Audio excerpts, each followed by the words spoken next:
Hello students. तो discussion कर रहे हैं अबाउट द क्यूएफटी। देखते हैं इसमें बहुत सारे क्वेश्चन मेनली एडवांस क्वेश्चन और उनके मॉडिफिकेशन ही हैं।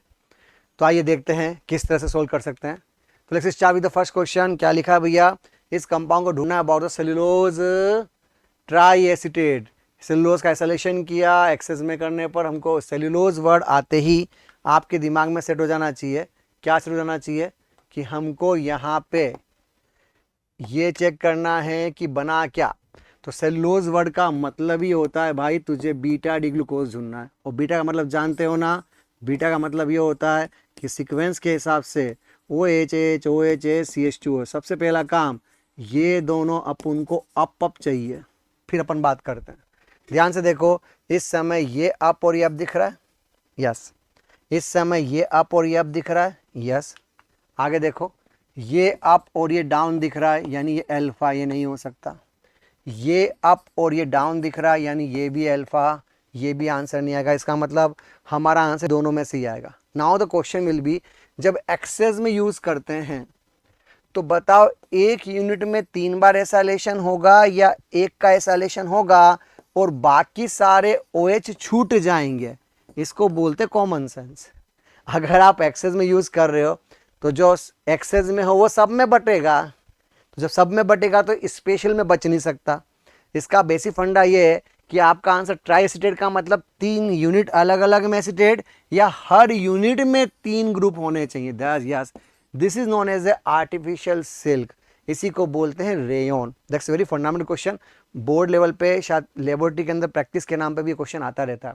अच्छा क्वेश्चन है सेलुलोज के नाम से। अच्छा उल्टा चलो, अगर इसकी जगह स्टार्च होता तो, एमाइलोज होता तो, एमाइलोपेक्टिन होता तो पलट देना, यानी पीछे वाले दोनों ऑप्शन जो आपके पास अवेलेबल थे उनमें से कोई होना चाहिए था। समझ रहे हो मेरी बात को? क्योंकि आगे का भी तो सोचना पड़ेगा ना भाई। अगला क्वेश्चन आपके सामने सिंपल सा दे रखा है, among the cellulose PVC nylon natural rubber polymer in which the intermolecular force of attractive is the weakest. अगर आपने सुन रखा हो तो एनसीईआरटी में प्रॉपर एक ऑर्डर दे रखा है कि इंटरमॉलिक्यूलर फोर्स के रेस्पेक्टिवली सबसे पहले कौन आता है बच्चे? पहले आता है इलास्टोमर, उसके बाद कौन आता है? उसके आता था थर्मोप्लास्टिक, उसके बाद कौन आता है? उसके बाद आता है फाइबर्स, उसके बाद कौन आता है? उसके बाद आता है थर्मोसेटिंग। तो प्रैक्टिकली आपका नायलॉन किस में चला गया? तो नायलॉन इज अ फाइबर, यानी ये नायलॉन इधर चला गया। अगला लिखा है PVC, पोली पोली पोली वर्ड वाले हमेशा यहां पर आते हैं। अच्छा, फिर लिखा है सेलुलोज, सेलुलोज भी फाइबर के नाम पे ही आएगा। That's about the C. Now elastomer तो नेचुरल रबर, यानी दहली, यानी ये पंगा कर लिया। वीकेस्ट बोर्ड से भी रहता है natural rubber, that's a very weak. हम वैसे ही समझ सकते हैं इस कहानी को बिना फंडा टेंशन लिए, और समझे आप डील कर सकते हैं कि अपना आंसर इस फॉर्म में आना चाहिए। अगला पूछा the following carbohydrate is. Diagram तुम्हारे सामने अवेलेबल है। अब ध्यान से देखो, अभी थोड़ी पहली बात करी थी, ये भी अप और ये भी अप, दोनों अगर अप हो तो ये कहलाता है बीटा। इसका मतलब 2 ऑप्शन खत्म, क्योंकि उसमें वो खुद ही बोल रहे हैं कि हमको अल्फा चाहिए, तो कम से कम 2 तो डायरेक्ट कट। बचे 2 ऑप्शन। चेक करो कीटो हेक्सोज या एल्डो हेक्सोज है। अब कीटो का मतलब कीटोन होता है, एल्डो का मतलब एल्डोज होता है। वैसे इसका सही नाम होना चाहिए था बीटा पायरेनोज, बट ऑप्शन ही नहीं दिया गया है। क्या है? ऑप्शन ही नहीं दिया गया है। इसका सही नाम अगर बीटा पायरेनोज होता तो I am very comfortable with the answer, but नहीं दिया है तो क्या करो? क्वेश्चन छोड़ के तो आना नहीं है, बोनस मिलना नहीं है, तो अप्रोप्रिएट आंसर। अब अप्रोप्रिएट का मतलब क्या? तो याद करो, एक से ड्राइविंग फोर्स, यहां से रिंग को ओपन करो। अगर आप रिंग को ओपन करते तो भैया अपुन को यहां मिलता O- और यहां पे मिलता CHO। CHO का बनना, CHO का मिलना, ये कहलाता है कि आप एल्डो यानी एल्डोज हो। That's why we can say B is the perfect answer.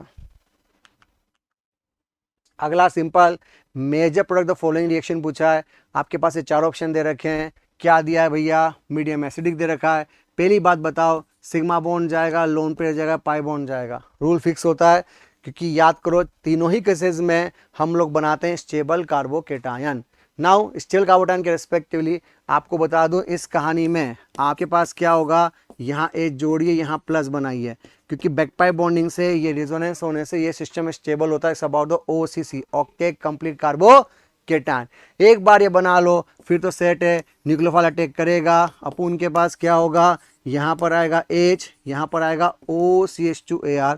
This theme is known as a acetal, this theme is known as a acetal. तो भैया जेमिनल डाईथर को बोलते हैं। देखो हेमिस्टल तो हो नहीं सकता, क्योंकि हेमी होने के लिए आधा ईथर आधा OR चाहिए, तो ये अलाउ नहीं करूंगा, पक्का ये आएगा। ईथर भी हो सकता था अगर एस्टर ऑप्शन नहीं होता, क्योंकि जेमिनल डाई ईथर को एसिटल बोलते हैं, और एस्टर तो पॉसिबल ही नहीं है भाई, वैसे ही खत्म कर देना। कंफर्टेबल। अगला, among the compound given one that would form a brilliant color dye on treatment with NNA2HCl followed by alkaline solution of beta naphthol। तो भाई सबसे पहले ये एक डायोजेनाइज बनने को तैयार, क्योंकि बेटा हमारा पहला थीम है डायोजेनाइज तो बनो, ये बनने को तैयार नहीं है। नाउ ये भी बनने को तैयार है, क्योंकि ये भी N2+ बन जाएगा और ये भी N2+ बन जाएगा। बट एक डिफरेंस आपने सीखा होगा एलिफेटिक और एरोमेटिक के बीच। क्या? अगर ये एरोमेटिक है, रेजोनेंस टेबल थोड़ा डबल बॉन्ड कैरेक्टर आएंगे, और भाई अगर बीच में sp3 आ गया तो कपलिंग वपलिंग कहीं दूर, ये N2 बन के इनर्ट गैस बन के बाहर निकल लेगा, और बाहर निकल गया तो फिर आपके पास जो केटान बनेगा वो कपलिंग कर ही नहीं सकता, क्योंकि कपलिंग करने वाला जो डायजोनियम था, जो डाई थी, उसका तो N2 ही उड़ गया। तो फिर हमको इन्वॉल्व ना होते हुए क्या, दैट्स द आंसर, क्योंकि ये लोगे फिर उसमें बीटा नेफ्थोल लोगे, फिर यहाँ अटैक करके आंसर दोगे। पर क्यों हम इतनी महाभारत कर रहे हैं? क्या आपको नहीं लगता कि ये ब्यूटीफुलनेस में हम केवल इतना सा देख ले about the aromatic 1 degree amine, तो इस एक जो लाइन है उससे हमारी सारी मगजमारी सॉर्ट होती है कि हमें केवल इतना ढूंढना है about the 1 degree aromatic amine. समझ में आया? ये कपलिंग का फंडा है। अगला पूछा structure of L D glucose, आपके सामने अवेलेबल है, और डी का क्या पूछा है, एल ग्लूकोज। क्या आपको लगता है डी से एल पलट? पलट का मतलब हर कार्बन कॉन्फिगरेशन पलट दे, आंसर आ जाएगा। कहने का मतलब ये कि ये जो सीक्वेंस दे रखी है OH should be sincere with the carbon centre only, इनको पलट के यूं का यूं, मतलब अगर मैं इसको 1dy घुमा दूं तो जो डी था ना वो एल हो जाएगा। सीक्वेंस क्या है, OH लकीली शायद यही आंसर आ रहा है, कि बाकी में पहले में ही देखो गड़बड़ है, यहाँ पे गड़बड़ है, OH दो गड़बड़, OH गड़बड़ है, मतलब केवल 1dy से घुमा दो आंसर आ जाएगा भाई। बोलते ना fission only rotate bye 1z, अगर आप x या y से घुमाओगे तो क्या होगा, वो उसकी मिरर इमेज बन जाएगा। That's not the twins. अगला सेम क्वेश्चन पैटर्न के रूप में डी ग्लूकोज दिया गया है, और क्या पूछा है भाई, आपको पूछा है correct structure of should be sincere, beta भी चाहिए, एल भी चाहिए, और ग्लूकोपाइनोज भी चाहिए। अब ये हाथी के दांत दिखाने वाले, क्योंकि हम पहले से जानते हैं बीटा डी ग्लूकोज का डायग्राम ये होता है, और सीक्वेंस अगर आपको पता है तो बहुत अच्छी बात है। क्या सीक्वेंस होता है, OH CH2H। अब रूल के हिसाब से चूंकि बीटा डी से आपको बनाना है क्या, बीटा एल बनाना है, यानी मुझे करना है ऑल इंटरचेंज। क्या करना है बच्चे, ऑल इंटरचेंज, जिसका मतलब होता है पलट, यानी सबको पलट के रख दे। तो जब सबको पलटेगा तो गेम सेट हो जाएगा, और उस सिचुएशन में आपको पूरे को पलटना। सीक्वेंस है OH CH2H, ये नीचे सीक्वेंस दिखनी चाहिए। क्या है भैया, यहाँ OH नीचे नहीं है, यहाँ OH नीचे नहीं है, यहाँ OH नीचे नहीं है। किसने कहा पूरी खुदाई करने को, थोड़ी सी पहले 1 कार्बन पे सेट हो जाता। नाउ द सीक्वेंस OH और CH2, देखो ये पलट, ये पूरा सेट हो रहा है। That's was all interchange. ये ध्यान रखना कि जब ऑल इंटरचेंज करते हैं तो बीटा बीटा ही रहता है, बट डी का एल हो जाता है। कुछ के दिमाग में सेट हो जाता है बीटा को पलटो तो अल्फा होता है, गलत स्टेटमेंट देते हैं, फंस जाओगे आप आगे जाके। तो should be sincere with the concept. अगर आपने ऑल इंटरचेंज किया है तो बीटा बीटा ही रहेगा, क्योंकि पहले भी सिस था अब भी सिस ही रहेगा, बट डी की जगह एल हो जाएगा। अगला क्वेश्चन सिंपल सा, the following compound will behave as a reducing sugar reducing sugar का सही मतलब है हमारे पास में या तो मिले हेमी एसिटल या यानी जिसके पास HOH और OR हो, या फिर हमारे पास मिले अल्फा हाइड्रोक्सी कीटो, ताकि वो टेस्ट देने को तैयार हो जाए कि कार्बोहाइड्रेट में बहुत यूनिक ऑप्शन ही अवेलेबल होंगे। अब देखो ध्यान से, यहाँ कार्बन कार्बन जुड़ा हुआ है तो भाई ये तो ईथर है और ईथर टेस्ट देने को तैयार नहीं होगा। यहाँ भी ध्यान से देखो, ये सी बॉन्ड हो है तो ये भी भैया कौन है बोलो, ईथर, ये टेस्ट देने को तैयार नहीं होगा। लकीली ये ऑप्शन जो दे रखा है ये वाला एसिटल या ईथर, तो ये भी टेस्ट देने को तैयार नहीं होगा। पर ध्यान से देखो ये ईथर नहीं है, should be sincere with this, ये आपका हो गया एस्टर जिसका नाम था सेपोनिफिकेशन।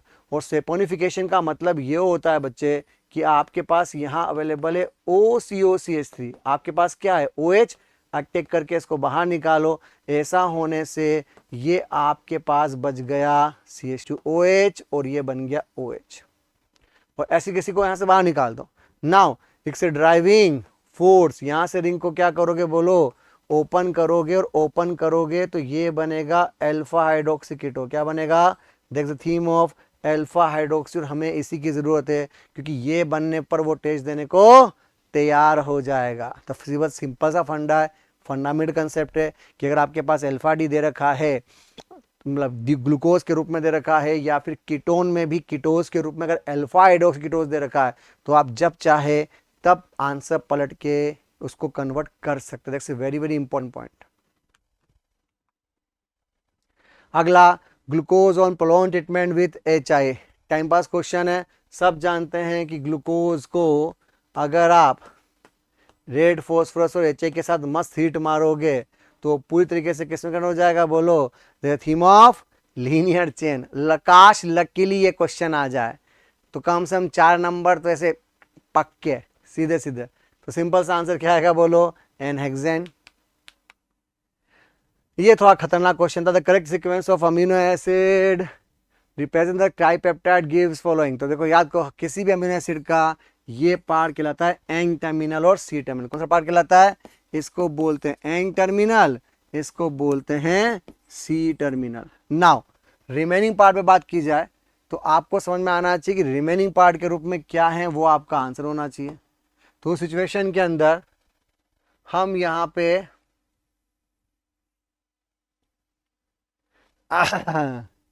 चल जा भैया, तो ये ग्रुप अवेलेबल है, ये ग्रुप अवेलेबल है और ये ग्रुप अवेलेबल है। हमें इसका पता होना चाहिए। याद करो वेलिन, तो याद करो अगर आपको ये पता है GAVALI गावली, तो ये एस था, ये मिथाइल था, ये आइसोप्रोपाइल था, ये आइसोब्यूटाइल था और ये सेकेंडरी ब्यूटाइल था। तो ये देखते वेलिन। अब लकीली से को वेल एक ही है, बाकी सब में कहीं नाटक ही नहीं है। कुछ बच्चे एक आर्ग्यूमेंट करते सर हमको तीनों का नाम तो नहीं पता, कोई बात नहीं, किसी एक बेसिक फंडामेंटल का नाम तो पता होना चाहिए। अगर आपको बेसिक फंडामेंटल भी आता तो क्वेश्चन पूरे के पूरे नंबर के साथ आपके साथ। किसने बोला कि सारे के सारे नाम याद करो, शुरुआत के देखो 20 ना कर सको तो 15 करो, 15 ना कर सको तो 10 करो, 10 भी ना कर सको तो 5 तो करके जाओ भाई। इसके सहारे एडवांस हो जानी है भाई, क्वेश्चन मजाक नहीं होता। वो बहुत सिंपल सा सवाल, देखो इतनी सी लाइन से मैं सोल्व कर गया गावली के नाम से। ये अगर ढंग से नहीं पढ़ोगे तो फिर ऐसी मिलनी है, ध्यान रखना। समझ में आ रही है? तो हो गया ऐसे। उसके बाद ये ऑप्शन क्या था, तो ये था CH2OH जिसको बोलते सेरीन। ये कौन है, आइसोप्रोपाइल, इसका नाम है थ्रियोनिन। और लिखते हैं हमेशा लेफ्ट टू राइट है, खोपड़ी खराब मत करना अपनी। अगला थीम लो, फिर से आ गया अमीनो एसिड के नाम पे कुछ क्वेश्चन का थीम। क्या दिया है, ASN और ACR। कोई बोले सर हमको नहीं आता, चलो छोड़ो, उसने कब कहा कि तुमको खोद के निकालना है, हम तो के लिए चेक कर लेते ग्रुप कौन सा आता था। याद एक एंग टर्मिनल था, एक सी टर्मिनल था। तो देखो ये रहा आपका एंग टर्मिनल, ये रहा आपका सी टर्मिनल, इतना देख लो। ये रहा आपका एंग टर्मिनल, ये आपका रहा सी टर्मिनल, ये रहा आपका एंग टर्मिनल, ये रहा आपका सी टर्मिनल। पहले इतना ही देख लो यार, ये रहा आपका एंग टर्मिनल, ये रहा आपका सी टर्मिनल। अब देखो क्या लिखा है, पहले एस्पार्जिनिन फिर सेरीन। तो सेरीन अगर आपको पिछले वाले भी पता, सेरीन का नाम CH2OH होता है, तो भाई सेरीन के अंदर CH2OH आना चाहिए। तो लकीली यहाँ पे देखो यार CH2 तो आ रहा है पर OH ना आ रहा है, यहाँ भी CH2 तो आ रहा है पर OH ना आ रहा है। यहाँ पे ये देखो यार, इसका मतलब B और D तो आ ही नहीं सकते। बचे ये दो ऑप्शन। तो देखो ध्यान से, OCO-CH3 यहाँ भी है, OCO-CH3 यानी ये वाला पार्ट दोनों का सेम है। आगे देखते हैं क्या लिखा है इसने यहाँ पर, एस्पार्जिनिन। तो याद करो इसका मतलब आपका जो थीम है, लकीली यहाँ बता देता हूँ, एस्पार्जिनिन का मतलब होता है ये ऑप्शन। आपके पास ये यूनिट तो फिक्स होगी ही। अब बस यहाँ पे गेम खेल लो, आपका गेम सेट है। एस्पार्जिनिन का मतलब याद आ रहा है एस्पार्टिक एसिड, और एस्पार्टिक एसिड का एमाइड होता है एस्पार्जिनिन, और ये आपका हो गया सेरीन। और वो कह रहा है भाई मैंने यहाँ पर क्या किया है, बोलो, एसाइलेशन। अब बताओ क्या करना है, करो सेट। याद करो, amine is a good donor, alcohol is a good donor, amide खुद रिजोनेंस कर रहा है, एमाइड खुद रिजोनेंस कर रहा है, एसिड खुद रिजोनेंस कर रहा है।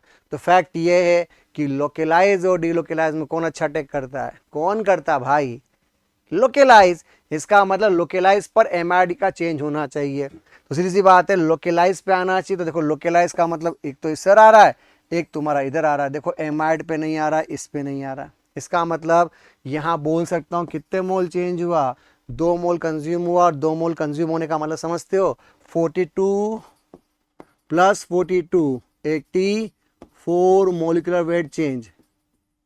ये मैंने आपको अगला न्यूमेरिकल पार्ट बता दिया। अगर इसी क्वेश्चन को न्यूमेरिकल रूप में घुमाना है तो चाबी घुमाओ, आंसर पाओ।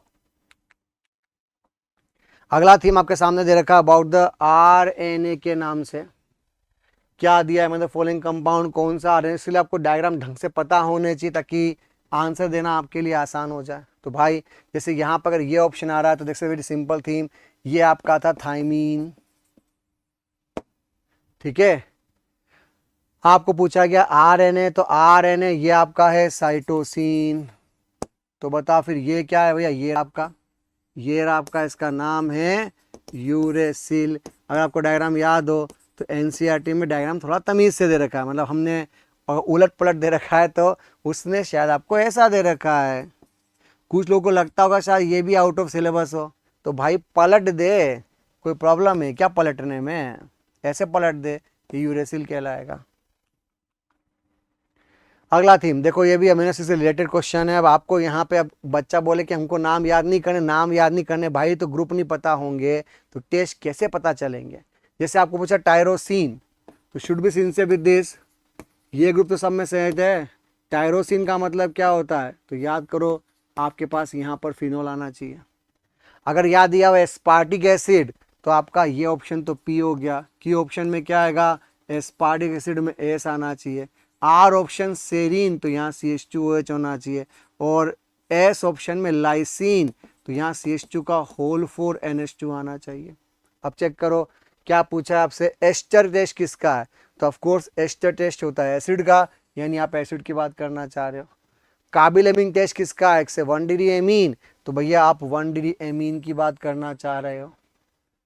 फिर थेलिन डाई टेस्ट किसका, थेलिन डाई टेस्ट किसके लिए आना चाहिए, तो वही थेलिन डाई टेस्ट का मतलब होता है फिनोल का टेस्ट, और फिनोल का टेस्ट आपका पी ऑप्शन आना चाहिए। इसका मतलब आपका सही आंसर क्या आना चाहिए, तो पहले आना चाहिए क्यू, उसके बाद तो देखो क्यू ऑप्शन देखो पूरा नहीं आता तो यही समझ में आए कि क्यू ऑप्शन ये, इसका मतलब आपका टाई होना चाहिए सी और डी के बीच में। तो क्यू आ रहा है, उसके बाद समझ में आ रहा है एस दोनों में आ ही रहा है, तो फिर बचा क्या देखो, तो आपका ऑप्शन आएगा पी, यानी अपन का आंसर दिल्ली आना चाहिए।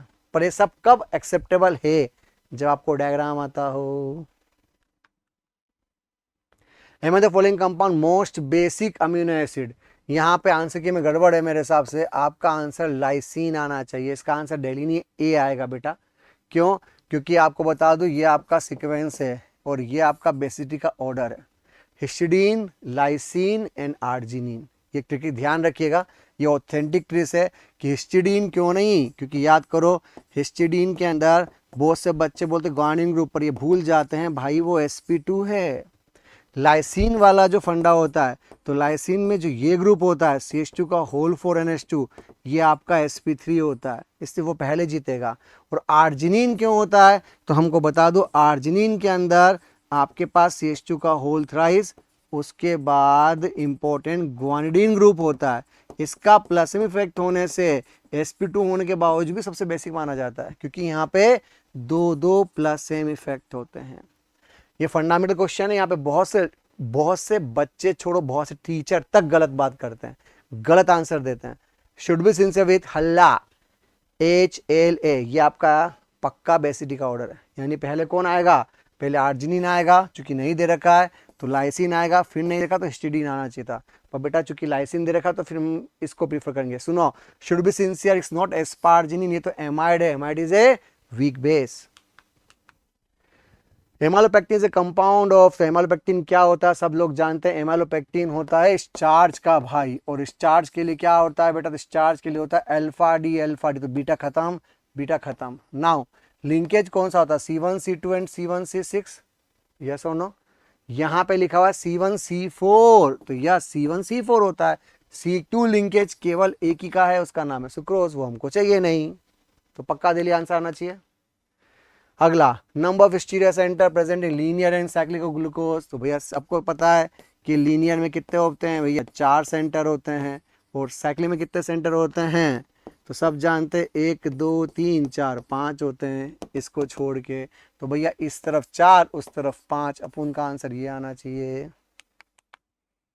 अगला, ग्लूकोज एंड गैलेक्टोज आर, तो इनके लिए तो पंच लाइन है, they are known as C4 epimer, question तो अपन पढ़ते हैं, having identical configuration in all the position except, तो बस हो गया, लकीली नाम ही ए से शुरू हुआ था, इट्स अबाउट द C4, तो भैया चुपचाप 4 को निपटा दो, ये आपका आंसर।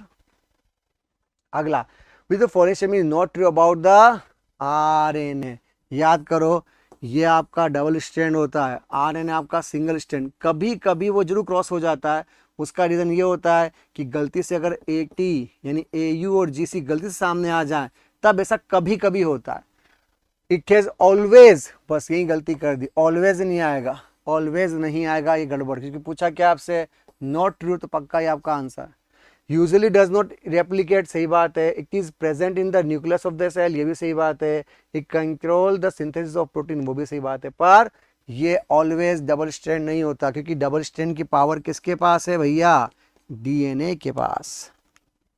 ओके अगला, which of the given statement is incorrect about glycogen, glycogen के बारे में जिक्र आते ही आपको अल्फा पता होना चाहिए, ब्रांच पता होना चाहिए, चेक कर लेते क्या बोला है। Only alpha linkage are present, कबूल है। It is present in animal cell, कबूल है। It is present in some strange fungi, ये भी सही बात है। It is a straight chain polymer, गलत बात है, बिकॉज हमने पढ़ रखा है कि ग्लाइकोजन जो एनिमल की स्टार्च के रूप में यूज होता है, अपनी बॉडी में यूज होता है, ये हमेशा मैक्सिमम ब्रांच फॉर्म में रहना पसंद करता है। ठीक है, अब छोटी सी इंफॉर्मेशन नहीं पता तो दुख मनाएंगे कि सर ये गया पेपर हमारे हाथ से। हाँ, अगला, fructose and glucose can be distinguish by, फेंगडेड क्वेश्चन है, क्योंकि ये फेलिंग देता, बेनेडिक्ट देता, बारफोर्ड भी देता, केवल शेन ऑफ टेस्ट ऐसा है जो स्पेशली क्या देते हैं बोलो, कीटो, जो कौन सा कलर देते हैं बोलो, रेड, और एल्डोस क्या देते हैं, तो एल्डोस देते हैं पिंक, बट टाइमिंग का फर्क होता है, ये इमीडिएट टेस्ट दे देता है, याद करो। इसलिए हम इसको डिफरेंशिएट करने के लिए क्या यूज करेंगे, कीटोस के लिए सेलिविनॉफ टेस्ट, यानी resorcinol with concentrated H2SO4। Which of the following statement is not true about the sucrose, तो याद करो, it is also named as invert sugar, सही बात है। On hydrolysis is produce glucose and fructose, ये भी सही बात है। The glycosidic linkage is present between C1 and, हाँ यहाँ गलती मार दी, C1 एंड C2 आना चाहिए था, तो गड़बड़ कर दी ना ये वाला। और it is a non reducing, वो तो सही बात है क्योंकि वो तो ऐसे लिंकेज होता है बच्चे। The peptide that gives positive steric ammonium nitrate test and steric ammonium nitrate test, steric ammonium nitrate test आपने सुन रखा हो, तो ये आपका होता है कुछ इस तरह की कहानी। ठीक है, और इसके साथ ये होता है कि जब हम एल्कोहल से हीट करते हैं तो इसका कलर होता है येलो, येलो से क्या बन जाता है, रेड। ये टेस्ट किसका है, एल्कोहल का। तो एल्कोहल ढूंढो भाई, पहले देख लो एस्पार्टिक एसिड, तो एस्पार्टिक एसिड में तो COH होता है, देखो सेरीन CH2OH होता है, लाइसिन CH2 का होल 4NH2 होता है, और ग्लूटेनिन इससे ग्लूटेमिक एसिड से बना, तो ये आपका एमाइड होता है। तो पहले सेट कर लो। देखो अभी अपन ने 23 क्वेश्चन किए, उसमें शायद सेरीन के ऊपर 3 क्वेश्चन थे अबाउट द CH2OH के नाम से। अगला थीम करेक्ट स्टेटमेंट, देखो डायग्राम को देख के फील आ रही कि यार ये अप जा रहा है, ये डाउन जा रहा है, तो ये अल्फा की जिक्र करेगा। यहाँ पे ध्यान से देखो, ये अप जा रहा है, ये अप जा रहा है, तो बीटा की जिक्र करेगा। चेक करें, X is a reducing sugar and Y is a non reducing sugar. X is a reducing sugar, पर बेटा ये लिंकेज तो एसिटल लिंकेज कहला रहा है, ये पक्का रिड्यूसिंग तो नहीं हो सकता। सॉरी। अगला, X is a non reducing sugar, तो ऑफकोर्स ये नॉन रिड्यूसिंग है, तो सही बात बोल रहा है। And Y is reducing sugar, इधर नहीं है, पर देखो ध्यान से, ये रहा आपका OHH। ड्राइविंग फोर्स के बाद आप जब चाहो तब एल्डिहाइड बन सकते हो, इसका मतलब ये आपकी सही बात बोलना चाहता है। अगला, gas linkage in X and Y is alpha and beta, जबकि अपन को लग रहा है ये वाला अल्फा और ये वाला बीटा, ये भी सही बात कह रहा है। Now glucose linkage is X and Y is beta and alpha, तो भैया ये गलत है, बीटा अल्फा आ नहीं सकता। कुल मिला के बहुत बेसिक सी लिंकेज, केवल एसिटल लिंकेज की बात करना चाह रहा है और आपसे पूछ रहा है कि भैया रिड्यूसिंग है कि नॉन रिड्यूसिंग। जब भी रिड्यूसिंग नॉन रिड्यूसिंग देखो तो हमेशा इधर की साइड देखो, टर्मिनल साइड देखो, राइट साइड देखो, और जब भी अल्फा बीटा की बात करो तो हमेशा लेफ्ट साइड देखो। ये ट्रिक मैं हमेशा बताता रहता हूँ ताकि याद करना, अटेम्प्ट करना हमारे लिए आसान हो जाए बच्चे। अगला थीम पूछा है पॉलीमर से the correct function group and reagent condition the following scheme, जो कि आपको यहाँ पे बनाने, क्या बनाने के लिए, कंडेंसेशन पॉलीमर बनाने के लिए। कंडेंसेशन के पास आपके पास यहाँ एसिड ऑलरेडी मेंशन किया गया है। नाउ आपको बता दूं कि जब आप एस्टर यूज करते हो और यहाँ लिखा होता है निकल एस टू हीट, तो हम हाइड्रोजनेशन नहीं कर सकते। क्यों नहीं कर सकते? क्योंकि एक फंडामेंटल कंसेप्ट पे अपन आके अटकेंगे, वो ये होता है कि ये बॉन्ड स्ट्रॉन्ग होते हैं और स्ट्रॉन्ग बॉन्ड आसानी से हाइड्रोजनेशन के लिए एक्सेप्टेबल नहीं होते हैं। तो भैया ये चीज़ हमें ध्यान रखनी चाहिए कि इस समय हमारा आंसर न तो एस्टर आना चाहिए न एमाइड आना चाहिए, तो फिर कौन आना चाहिए? आंसर की में करेक्शन होगा मेरे हिसाब से। अगर ये दे रखा है तो याद करो आपके पास जब आपने यहाँ QHO ब्रोमीन दे रखा है तो बेटा आपको यहाँ पर आंसर NH2 मिलेगा और हमें पता है NH2 टेस्ट देगा। इन द सेम पैटर्न अगर आपके पास साइनाइड दे रखा है और आपने निकल H2 से फंडा कर रखा है तो ऑफ कोर्स ये भी आपको क्या देगा, बोलो, CH2NH2, यानी ये भी टेस्ट देगा। यानी आपका आंसर क्या आना चाहिए? COD आना चाहिए। तो यहाँ पे आंसर BOD की जगह क्या आना चाहिए भाई? C और D आना चाहिए। ओके, मैं साथ साथ में करेक्शन भी करवा रहा हूं ताकि फ्यूचर में पंगे ना मिले। ओके, अगला पूछा सिंपल सा, आपके पास इन्वर्ट शुगर दे रखा है जिसमें इंट्रोडक्शन आपके सामने दे रखा है about the glucose, maltose, lactose and glucose and fructose, जिसकी वैल्यू आपके सामने अवेलेबल है 66, 140, 52, 92। अब क्या पूछा है अपन ने, जब इसका पहला है invert sugar is prepared by acid crystallized hydrolysis of maltose, maltose नहीं, गलत बात है बेटा, सुक्रोज होना चाहिए। Invert sugar is an executive mixture of D glucose and D fructose, yes, क्योंकि हमें पता है कि जब हम सुक्रोज में नींबू निचोड़ते हैं यानी हाइड्रोलिसिस करते हैं तो हमारे पास प्लस ग्लूकोज आता है और माइनस फ्रक्टोज आता है। ये वैल्यू आती है आपकी +66 समथिंग और ये वैल्यू उसने जो मेंशन करी है वो आती है +92, इसकी होती है माइनस, उल्टा लिख दिया, इसकी होती है +52, इसकी होती है -92। तो भैया नेट कितना आएगा?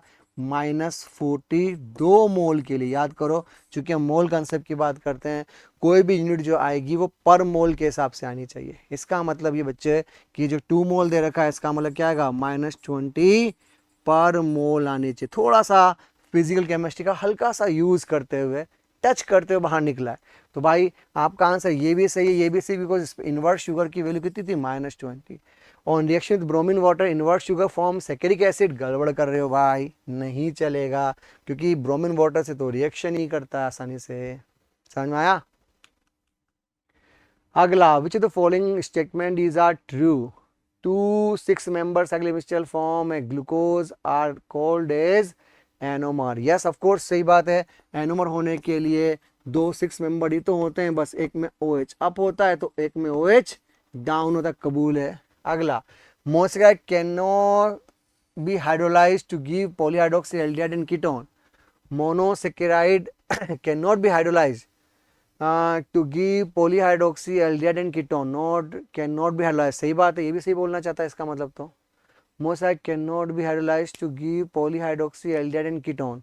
चेक करते हैं ऑप्शन ऑफ, अच्छा यहाँ पे ये बात, ये वैसे ये लाइन एनसीईआरटी में गिवन है कि monosaccharide can not be hydrolysed to give polyhydroxy aldehyde and ketone, तो आई थिंक इसमें एक भी आ रहा है और बी भी आना चाहिए। Oxygen of glucose with bromine water gives glutamic acid, गलत बात है क्योंकि उसका नाम था एल्डोनिक एसिड। और hydrolysis of sucrose gives dextrorotatory glucose and laevorotatory fructose, ये भी सही बात है। तो भाई यहाँ पे पंगा है, अपन का आंसर आगरा बॉम्बे दिल्ली के लिए आना चाहिए ना, क्योंकि मोनोसेकेराइड वो यूनिट होते हैं जिनका हम फर्दर हाइड्रोलिसिस नहीं करते। अब यहाँ पे जहाँ तक मेरी मेमोरी रिकॉल कर रही है, यहाँ पे पंगा था, पर मेरे हिसाब से monosaccharide can not be hydrolysed to give polyhydroxy aldehyde and ketone. Monosaccharide can not be hydrolysed to polyhydroxy aldehyde and ketone. सच ये कि याद जब क्लास 10 पढ़ते हैं ना, तो उसका हाइड्रोलिसिस का बेसिक फंडा ये होता है कि ओलिगोसेकेराइड 2 से 10 यूनिट होती है, मोनोसेकेराइड का मतलब जिसके अंदर फर्दर हाइड्रोलिसिस नहीं होता। आई होप मेरे हिसाब से इसका आंसर एसिडी आना चाहिए, और ये तो एनसीईआरटी की लाइन है, मतलब एबीडी आना चाहिए। अगला सिंपल सा पैसे क्वेश्चन दिया हुआ है, treatment of compound O with K M N O four gives P which on heating with ammonia gives Q. The compound Q O दे रखा है तो बस करते जाओ, क्यू पर केमेनोफोर से रिएक्शन कर लो, तो जब केमेनोफोर से रिएक्शन करोगे तो यहाँ क्या आ जाएगा, COH। Which on heating with ammonia, अब जब इसकी रिएक्शन अमोनिया से हीट करोगे तो अमोनिया यूज करेगा तो ऐसे नहीं रिएक्शन होगी ना बेटा, और ऐसे नहीं रिएक्शन होगी तो आपके पास यहाँ पर भी एमाइड आ जाएगा, यहाँ पे भी एमाइड आ जाएगा। फिर क्या लिखा है, the compound Q on treatment with bromine NaOH produce R। जब इसकी रिएक्शन किससे करोगे भाई, अगर ब्रोमीन NaOH से सीधे कर दोगे तो टॉपिक का नाम है हॉफमैन हाइपोब्रोमेमाइड इरिडेशन। तो दोनों एमाइड को हटा देना ताकि अपन के पास यहाँ पर NH2 आ जाए। और पूछा भी शायद उसने यही है, व्हाट इज द R, तो R तो ऐसे दिख गया अपन को। अगला एक और जाए, on strong heating Q gives S। इस Q को अगर मैं स्ट्रॉन्ग हीटिंग करूंगा तो ऐसे नहीं रिएक्शन होके बेटा वो बन जाएगा phthalimide. That's a very fundamental question, क्योंकि इसे हम सब्लिमेशन कंपाउंड के रूप में भी यूज करते हैं। नाउ आगे का क्वेश्चन क्या है, अच्छा कंपाउंड टी पूछा, ठीक है देखते हैं। ये आपका बन गया कंपाउंड, क्या लिखा, further treatment with ethyl 2 bromo propanoate, तो यूपीएससी का वाट लगने वाला है। In presence of KOH following bye acidification gives A compound, ठीक है, इथाइल 2 ब्रोमो प्रोपेनोएट। इसका मतलब वो ये कह रहा है कि अपन के पास ये ऑप्शन है, क्या ऑप्शन है भाई, अपन के पास ये ऑप्शन है, इसकी रिएक्शन KOH से करनी है और इथाइल 2 ब्रोमो, तो ये आपका इथाइल 2 ब्रोमो प्रोपेनोएट, ये आपका इथाइल हो गया, याद करो। पहली रिएक्शन क्या करोगे, सब जानते हैं, पहली रिएक्शन एसिड बेस होती है, फिर माइनस बनेगा, फिर माइनस बनेगा तो सॉफ्ट न्यूक्लियोफाइल हमेशा कहाँ अटैक करता है, सॉफ्ट साइड पे। Br is a good leaving group या Br is a weak bond, तो इसको हटा दीजिए। अगर आपके पास इसको हटा दिया तो आपके पास आंसर में यहाँ पर CO, यहाँ पर CO और यहाँ पर आपके पास ये पूरा जखीरा मिलेगा। फिर वो कह रहा है अपन ने क्या किया, इसका हाइड्रोलिसिस, तो कट पेस्ट कर लो, यानी यहाँ पर NH2, यहाँ पर CH3, यहाँ क्या बना COH, ये आपका क्या बन गया बेटा, तो मिथाइल होते ही समझ जाओ ये आपका बन गया एलेनिन। क्योंकि अभी पढ़ा था देखो, GAVLIH मिथाइल आइसोप्रोपाइल, तो बस आ गया ना अबाउट द एलेनिन। अगला aspartame sweetener is a peptide and has a following structure, तो भैया एस्पार्टेम डायग्राम दे रखा है, ये आपका एस्पार्टिक एसिड, ये आपका फिनाइलएलेनिन। क्या पूछा है, आइडेंटिफाई द 4 फंक्शनल ग्रुप, तो बेटा याद रखो ये आपका ऑप्शन ए हो गया, ये आपका ऑप्शन बी हो गया, ये आपका सी और ये आपका डी, यानी ए से लेकर डी तक 4 ग्रुप हो गए। राइट द ज्यूट्राइनिक स्ट्रक्चर, तो ज्यूट्राइनिक स्ट्रक्चर मतलब क्या करोगे, इसका हाइड्रोलिसिस कर दो फिर ज्यूट्राइन बना देना। ज्यूट्राइन का मतलब ये कि आप एक को बनाओ अमोनियम आयन के रूप में, क्योंकि या को ज्यूट्राइन के रूप में यूज़ करना है, और एक को बनाओ CO- के रूप में, बाकी जखीरे को एज इट इज़ यूज़ कर लेना। ये आपका ज्यूट्राइन टाइप बन गया एक तरीके से। Right the structure of the amino acid obtain from the hydrolysis of aspartame, तो एक तो ये बन गया, एक एस्पार्टिक एसिड और दूसरा नाम था phenylalanine. Which of the following 2 amino acid are more hydrophobic, hydrophobic का मतलब ये हाइड्रोफोबिक है, ये तो याद करो ये हाइड्रोजन बॉन्डिंग कर रहा है, तो ये तो हो गया हाइड्रोफिलिक, और ये आपका हो गया हाइड्रोफोबिक, ठीक है। अगला थीम, मोनोमर ए पॉलीमर जैसे yield 2 moles of SCHO and 1 mole of monomer of a of polymer of ozonolysis करने पर अपन को क्या मिलेगा, ठीक है। और deduce the structure of a, right the structure of all cis form of polymer. तो भैया हम जब इसकी बात करते हैं तो याद करो अपन ने इसका किया happy birthday about the ozonolysis, तो यहाँ से कट करके आंसर ले आओगे। और जब हम इसका पॉलीमर यानी सिस की बात करेंगे तो याद करो इसका पॉलीमर इस तरह से बनता है, और फिर हम क्या करेंगे, इसका इसका इसका कट और पेस्ट करके आंसर देंगे, तब इसका पॉलीमर बन जाएगा। डिकापेप्टाइड ऑन कंप्लीट हाइड्रोलिसिस क्या लिखा है, अच्छा कंप्लीट हाइड्रोलिसिस का मतलब होता है उसमें वाटर को ऐड किया गया। Gives glycine, alanine and phenylalanine. Glycine contributes 47% of the total weight of the hydrolysed product. Total weight कैसे निकालोगे, तो भाई total weight of hydrolysed product का मतलब ये कि पहले से 796 दे रखा है, क्या दिया बेटा, एमाइड बॉन्ड, और हमको अच्छे से पता है कि 9 डेकापेप्टाइड का मतलब इसमें 9 एमाइड बॉन्ड होंगे, क्योंकि एक टर्मिनल NH2 एक CH बच गया।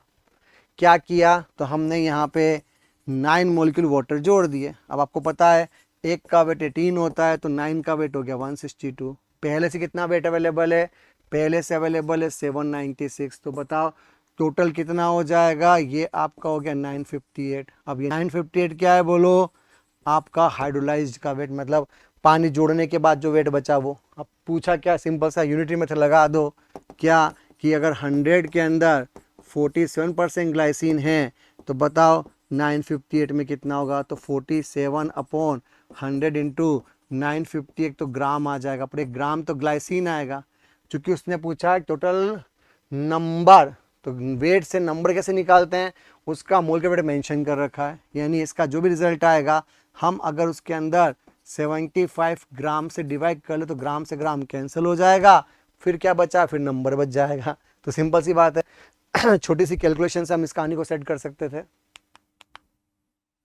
अगला थीम सब सिंपल सा, सब्सटेंस R1 R2 आपके सामने दे रखे हैं। ये वास्तव में ज्यूटेराइन की सिचुएशन है, प्रोटीन की चेन है, और आपको यहाँ पे 2 R मेंशन किए गए। अब पूछा क्या है आपसे, in the given table how many this peptide are positively charge at pH 7। Check करो ग्रुप कौन कौन से, देखो मिथाइल है, COH है, NH2 है, एमाइड है, एमीन है। तो भाई आपको बोला गया कि pH 7 पर क्या होगा, तो जब आप pH 7 की बात करोगे तो इसका मतलब न्यूट्रल वाटर की बात कर रहे हैं। अब न्यूट्रल में किसी मिथाइल के साथ कुछ नहीं होना, पर अगर कोई एसिड हुआ तो वो तो माइनस बन जाएगा, और अगर कोई एमीन हुई तो वो पक्का अमोनियम आयन बन जाएगी, और अगर कोई एमाइड हुआ तो एमाइड वाटर में सोल्यूबल होता है, वो ना आयोनाइज ही नहीं होता। अब चूंकि उसने क्या पूछा कितने पॉजिटिव चार्ज, तो सच बताऊं वो ढूंढना चाहता है कितने amine, way is the amine.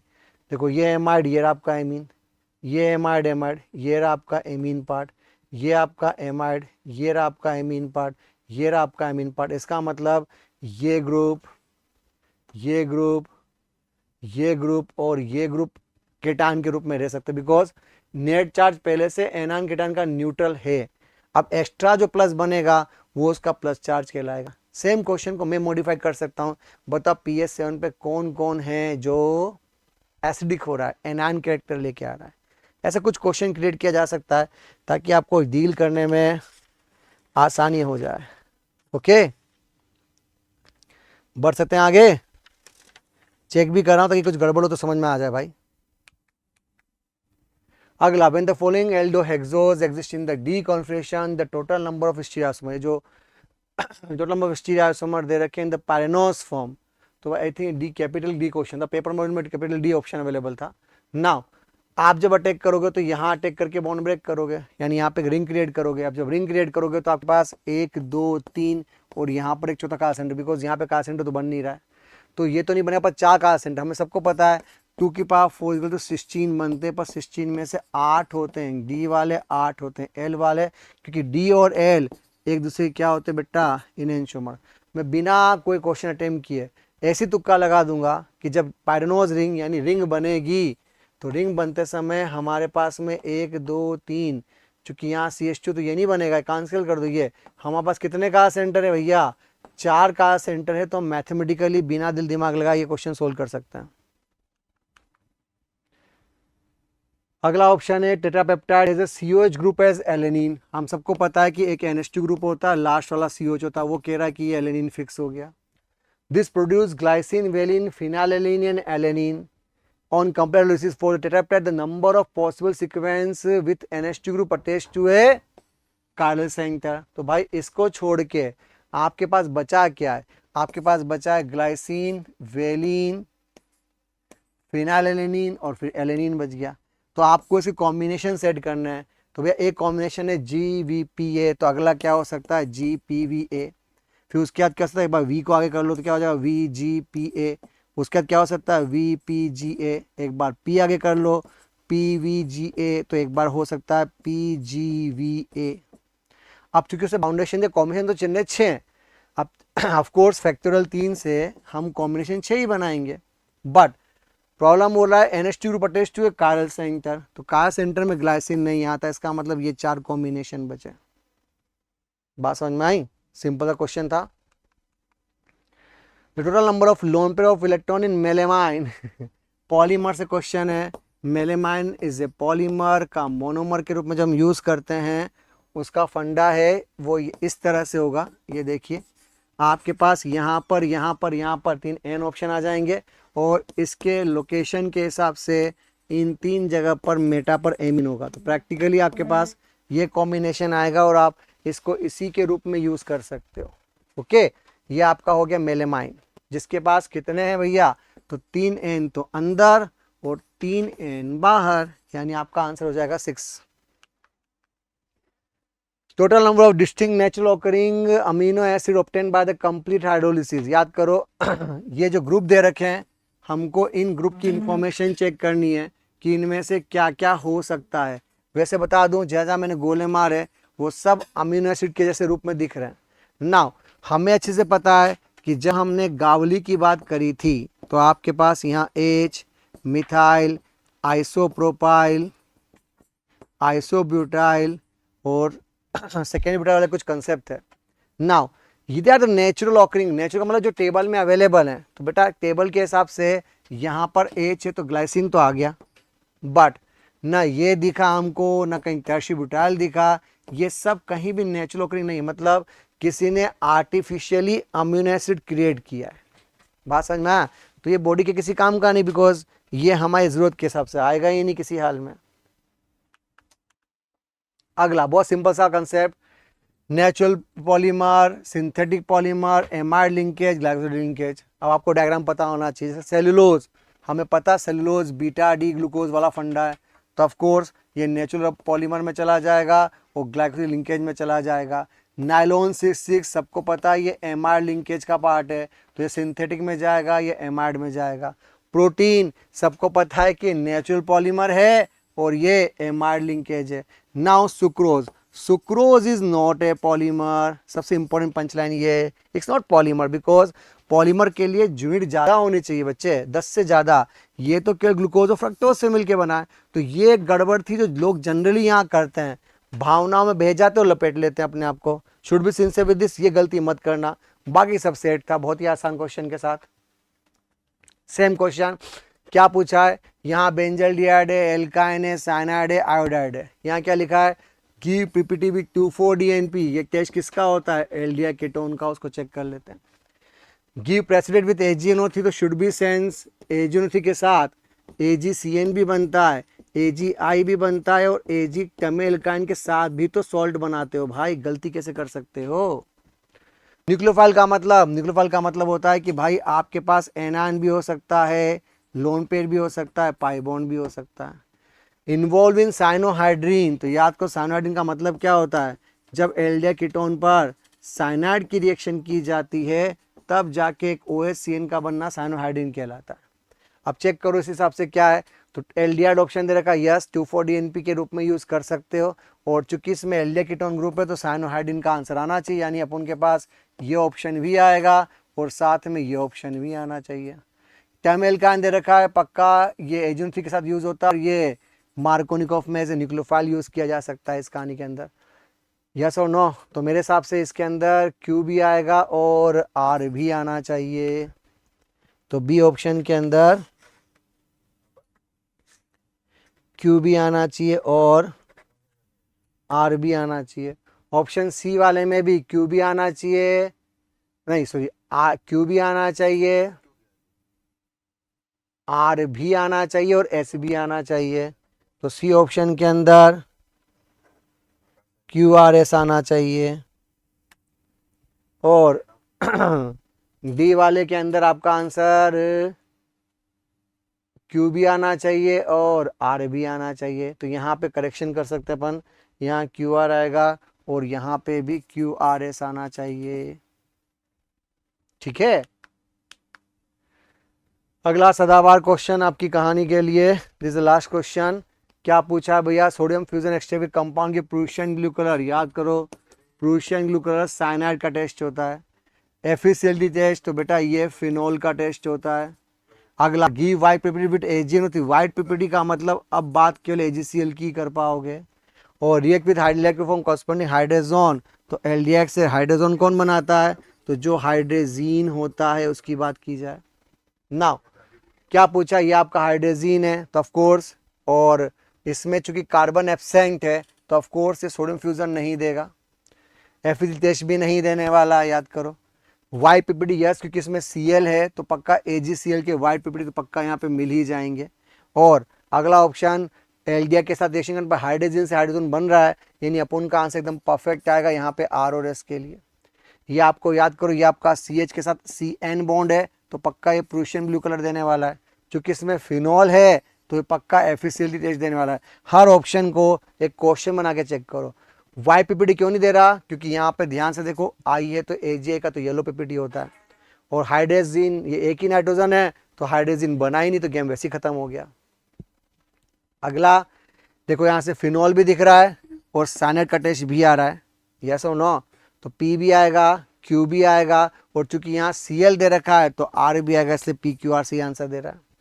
अगले ऑप्शन का नाम ही 2,4-DNP, अगर आपको याद हो तो ये तो पक्का एस तो है ही इसके अंदर, और चूंकि इसमें सी बॉन्ड एन दे रखा है तो ये आंसर आएगा। अच्छा उल्टा चलो, एफिशिएंसी टेस्ट क्यों नहीं आ रहा, तो भाई एफिशिएंसी टेस्ट देगा कैसे, इसमें फिनॉल ही नहीं है, और वाई पीपीटी दे नहीं सकता क्योंकि आपके पास बी आर दे रखा है, इसलिए ये भी सही आंसर दे रहा है। ठीक है, this is all about the QFT of biomolecule. Bye bye.